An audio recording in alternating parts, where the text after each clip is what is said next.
Béthio amul dendandoo. Soxna Aïda Saliou dëggi jëmmi Serigne Béthio bi yàlla na fi yàgg lool te wér.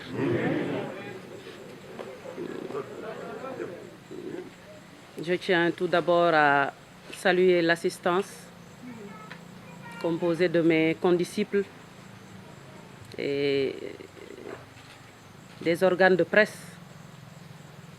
ici présents, mais aussi à saluer de manière la plus distincte le peuple sénégalais d'ici et d'ailleurs. Comme mes condisciples l'ont déjà dit, le récit a été bien clair. Sokhna Aïda est notre guide spirituel. Sokhna Aïda est une mère. Sokhna Aïda est la mère de la communauté Thiantakoun et de qui veut être couvé. Sokhna Aïda, je pense, est la plus utile aux Sénégalais et des gens même d'ailleurs, car ses bienfaits sont incommensurables. Nous venons de finir la distribution des bernets, comme on dit, les mets qu'elle prépare, ces mets succulents, pour les daara, les écoles coraniques, certains chefs religieux, les pénitenciers, les mosquées, avant de faire ce point de presse. Pour vous montrer que aucune intimidation n'entraverait notre ferveur, notre dévotion, notre dévouement en notre guide bien-aimé Sokhna Aïda Saliou Thioune. Trop, c'est trop. Effectivement, des nervis ont pris d'assaut sa demeure, mais avec sa maîtrise qu'on lui connaît.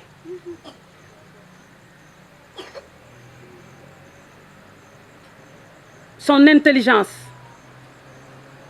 elle a pu maîtriser la situation. Donc, nous sommes des citoyens sénégalais. Nous avons des droits et devoirs. Mais on l'a répété et répété encore, nous interpellons l'État en son chef, son Excellence, M. Macky Sall, le président de la République, qui est le garant de la Constitution. Et la Constitution est ce texte qui permet la protection des libertés individuelles et collectives. Et il est garant de la Constitution. Donc,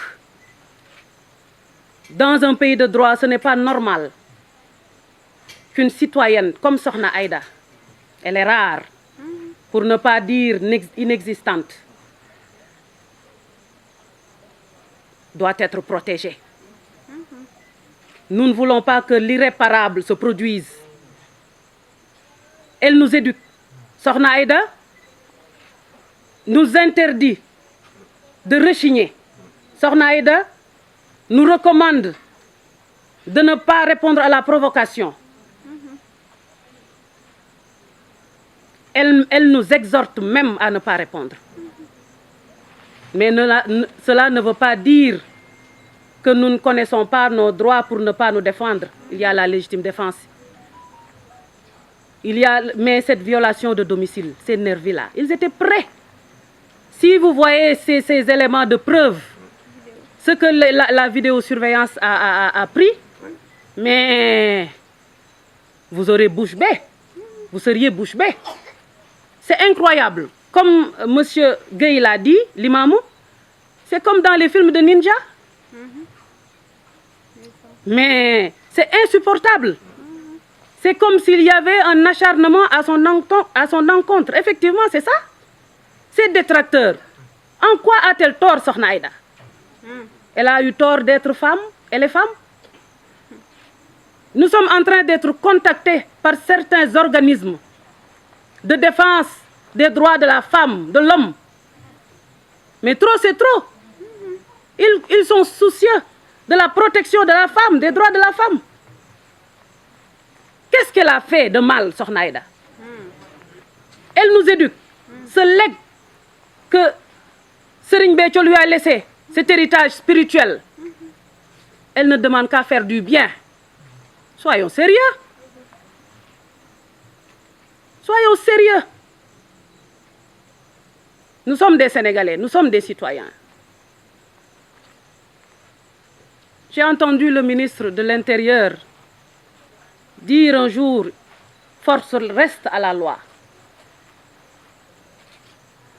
Donc, nous nous soucions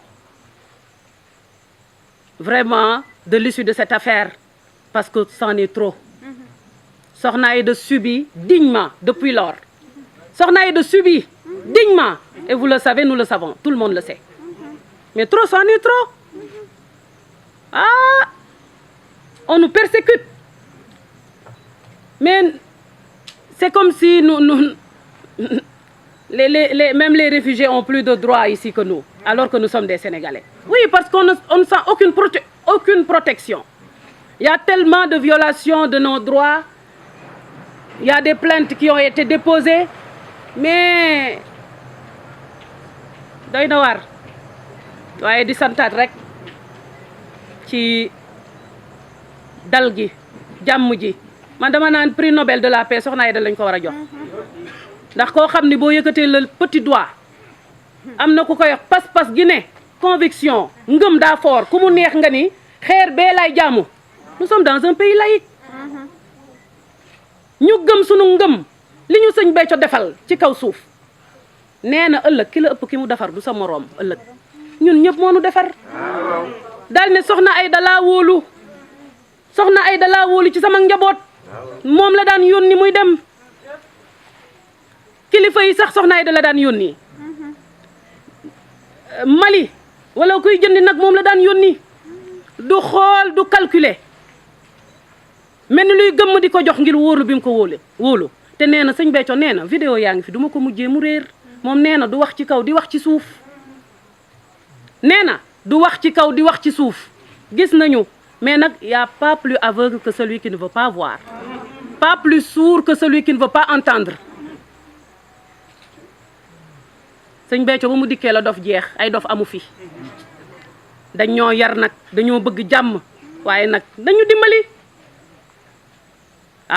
duñu nangu nag ñuy ñëw di faagaagal ay ku fi duggati dinañ ko nangu kan moo koy nangu waaye xam ngeen li mu ñu jaral xam ngeen ko xam ngeen li mu ñu jaral duñu nekk fii di ko wax yéen it violation de domicile man ñii ak ni ñu géetaroo man li ma gis dama tiit ñii ils ont été entraînés des nervis laa wax niñ doon cëppeloo comme ay waaye dama ne ku cambriolage doon tax a jóg am na fu nu dugg mais bagage ya fa ne ak na mu chéré dañ koo romb Sokhna Aïda la ñu laajte kon nag il faut que ça cesse dañ ñoo yar waaye nag ñàkkuñu fayda de déedéet ñàkkuñu fayda kaddu gi foofu laa ko yemale di santaat bu baax ci wax dëgg yàlla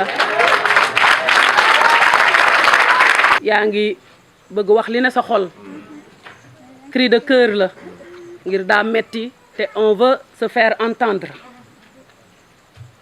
moo tax ñun ñi ñëpp ak buntub Sokhna Aïda Saliou Sokhna Adja sama rakk ji ñu ànde ko tax ñooy ànde lépp nii ñu sëñ Béthio yare mais sëñ Béthio amul dendandoo lii kenn mësu koo gis ñun cadré wuñu de ñun Sokhna Aïda mooy sunub sëriñ bët yañ daan xoolee sëñ Béthio lañ koy xoolee Sokhna Aïda bët yi ñu sëñ Béthio doon xoolee ndax dañoo xàmmee ay gëtam sëñ Béthio ay jigéen ku mu yor dama na yor jigéen bët yooyu la ñu Sokhna Aïda di xool moo nu yor moo ñuy jox dépense moo ñuy jox lu ñu ndawaloo suñu kër moo ñuy solal ay valise la ñuy diril mais Sokhna Aïda lu mu def jigéen la waaye lu baax lu ne fu muy jaar waliw fu muy jaar président fu muy jaar ministre fu muy jaar commissaire fu muy jaar ndeysaan nañu suturaal jigéen Sokhna Aïda mérité wul lii mérité wu ko nañ ko may jàmm waay mi ngi liggéey dara suñu ngëm gii suñu pas-pas bii billaay dara njaboo rek tëddi nelaw ñun gëm nañ ba noppi ñun dara jommalatuñu jaa ngeen jëf